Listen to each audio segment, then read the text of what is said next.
Am I the a-hole stories?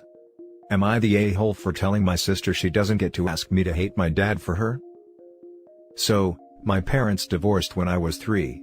My mom was cheating on my dad, and my sister, who was 18 months younger, turned out not to be his. My dad knew she was cheating and he left her just after my sister was born, which is when he found out. He had to fight for a DNA test, and then he had to fight to not be her father. We both know about it. Our mom was never shy about saying it. My sister has always been jealous that I have a dad and she doesn't, and I always understood. But around 5 years ago, she started saying I should hate my dad because he abandoned her and didn't step up when she had no other family but our mom and me, and he left her out when all she wanted was to feel included. I told her my dad was an amazing dad to me, and I could never hate him. Ever since, we have had a pretty horrible relationship, that is volatile enough that I moved mostly with my dad. So, I only see her and my mom occasionally now, but she is still pissed and wants me to cut out my dad for not wanting her.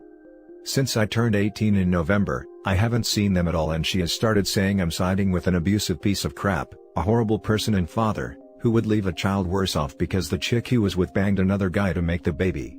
She said as my dad, he should have loved her through me, and that I owe it to her to stand up for that. I told her again that I won't hate my dad for her when he has been a good dad to me. She called me names. I told her to learn how to accept things, and go after mom for her bio father if she wants to find out, and maybe blame her, since she's the one who cheated and created the whole mess. Am I the a-hole? I feel bad because I know this has hurt my sister her whole life.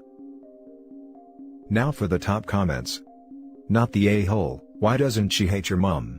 At the end of the day, it was not your dad who created this whole situation.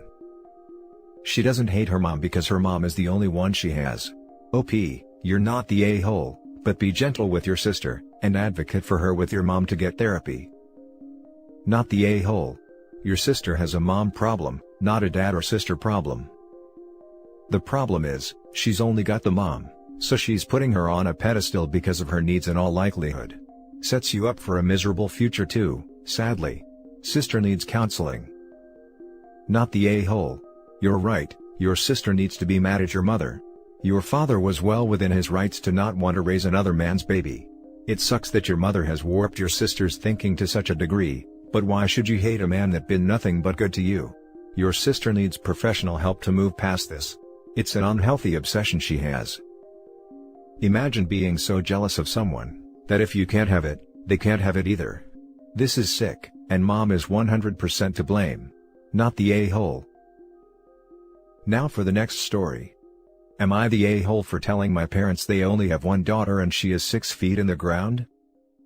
This all started when I was 12 years old and my younger sister was 10. Let's call her Abby. Well, Abby started to get sick and no one in the family knew what was going on. I started to be dropped off at my grandparents' as they went to different doctors. I'm not going to go into her illness, but when the doctors figured it out, it was bad. So, a lot of time was devoted to my sister. When I was 14 it got worse, and I started to be left at my grandparents' for longer amounts of time. It started with just staying the weekend, and then maybe the whole week. I would bring it up, and they told me that they have to focus on Abby. Soon I was staying there for months. By the time I was 16, I was basically living there full time. I would maybe see them every other month. If I texted them about the whole thing, the same response was always sent: we need to focus on Abby right now. I'm 19 now and Abby has passed away from her illness. Her funeral was 2 weeks ago, and I attended through FaceTime. I got a call today from my parents, and they wanted to meet up and be a family again. I told them that they abandoned one child for another. I am not their child anymore. That they only have one daughter, and she is 6 feet under the ground now. I soon hung up. I've been getting texts calling me an ass, and that I should understand that they needed to focus on Abby and to suck it up basically. So am I the a-hole? Not the a-hole. Was it harsh? Yes. Was it deserved? Also, yes. While I can sympathize with dealing with a terminally ill child, they still had another child that needed their love and attention too. A child that was losing her little sister, probably scared, and lonely, and then freaking abandoned for 7 years. Yes, Abby needed them. But you did too, and they failed you miserably. And they failed Abby too, who might have enjoyed a relationship with her sister in the few years she did have to live. And they failed Abby too, who might have enjoyed a relationship with her sister in the few years she did have to live. This is what I keep coming back to. It's unconscionably cruel to keep two siblings from spending time with each other, while one is dying. Not the a-hole. As a parent who had a terminally ill child, I made sure that my other kids still knew that I loved them, and even organized people to sit with my child in hospital while I spent quality time with my other kids. It's hard being a parent knowing that your child is going to die, but you don't ever push away your other kids. I'm so sorry that you were abandoned by your parents, and I'm sending you huge hugs and love right now. You have every right to be angry at them, and don't let anyone else tell you otherwise, as none of them were in your shoes. Take time to grieve for your sister and your lost relationship, and most importantly, please be kind to yourself. You do matter. This is good advice. Hugs to you, OP. I'm sorry for all you have lost. Not the a-hole.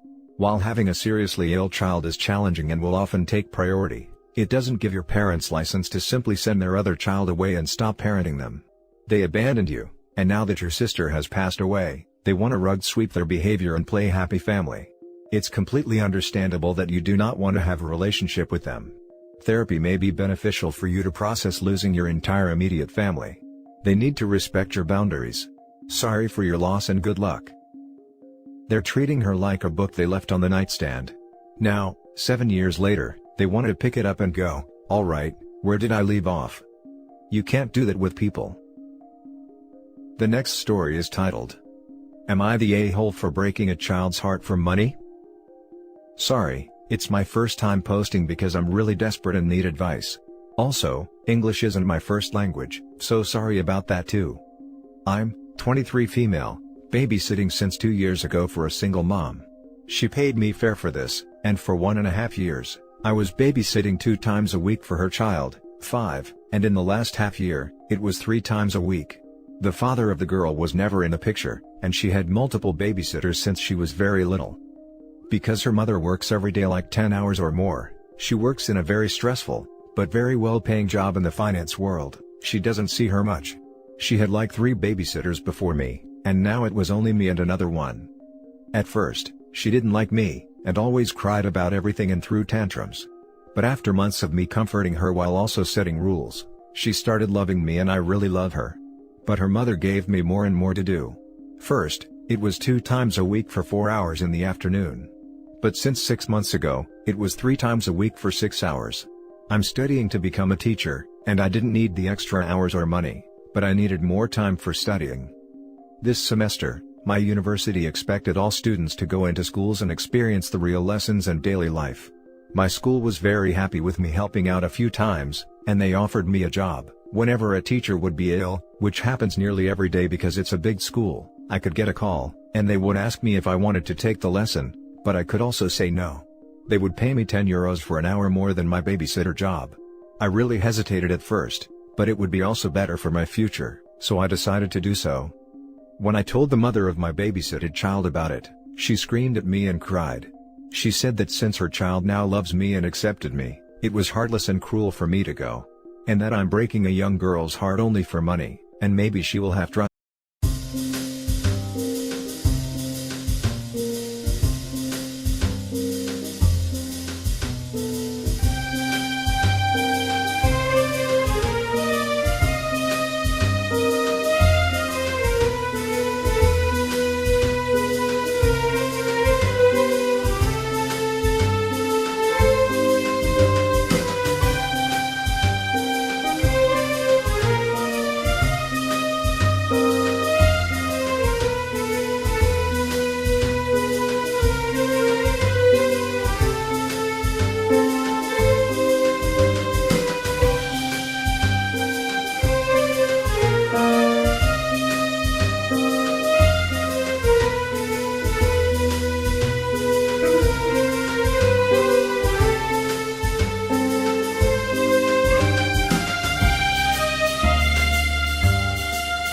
Issues because of this. I was shocked and really sad, and I felt guilty. I called my mom to talk about this, and while she agreed that it's better for my future to take the job at the school, she also said that she wouldn't do it because a child is always more important than money. Now I feel like a heartless monster, and don't know if I'm the a-hole for this. I agree that a child is more important than money, but I don't know. It's not my child, and I don't know if this is an a-hole move. Now for the top comments. Not the a-hole. The mom sounds manipulative. You have to set boundaries and put yourself first here. You have to set up your future.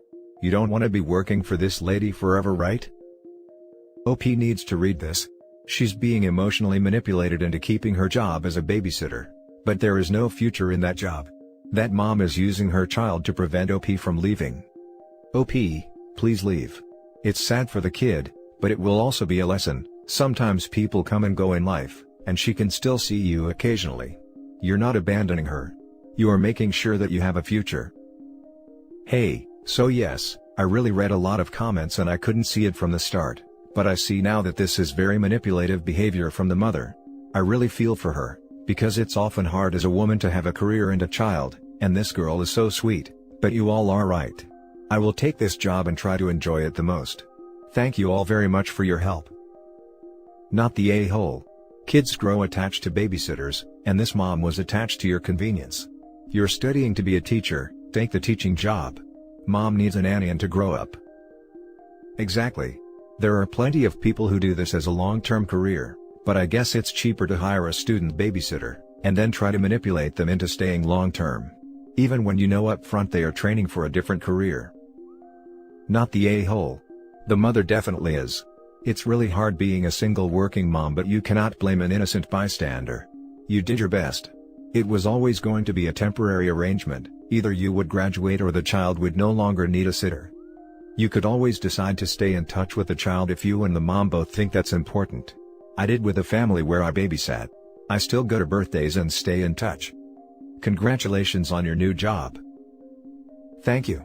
I will message her that I would love to see my babysitted child a few times a month, but not for paid babysitting, only for spending time together.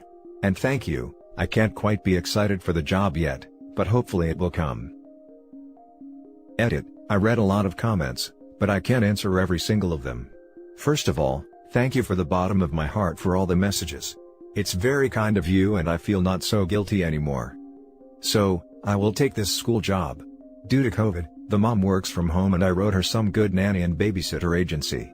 I will babysit for the next 4 weeks, if it's necessary due to mom being at home, and will slowly talk and adjust the girl to me not being around anymore. I will not work for them past this 4 weeks, but I said that occasionally, like 2 or 3 times in a half year, or something like that, I could visit them both, when they are home together. I asked my mother why she isn't supportive of me, and she said that's because she can empathize with the mother, due to the fact she was a single mother as well, but I didn't have any babysitter though. But she said she was sorry and will try to be supportive. Thank you everyone. And now for the last story. Am I the a-hole for not letting my son's former fiancée see him? I have a deceased son named Adam and he passed away 2 months ago. He was only 21 years old and was suffering from a chronic heart condition. He introduced me to his then girlfriend when he was 19, and told me they were expecting a baby and wanted to get engaged. I supported them with all I could, although I still helped with medical expenses. He was working a job /studying /paying bills. He was exhausted but excited to be a dad, and he loved his son more than himself. 3 months after his son was born, Adam's condition got worse. He spent time in and out the hospital. He was in a wheelchair and was too weak to walk, but was aware of what was happening. His fiancée moved back with her parents. After my son requested to see his baby, she declined and didn't allow it. She didn't even visit, just called. I talked to her, and told her Adam was at my home and she should come see him and bring their baby with her.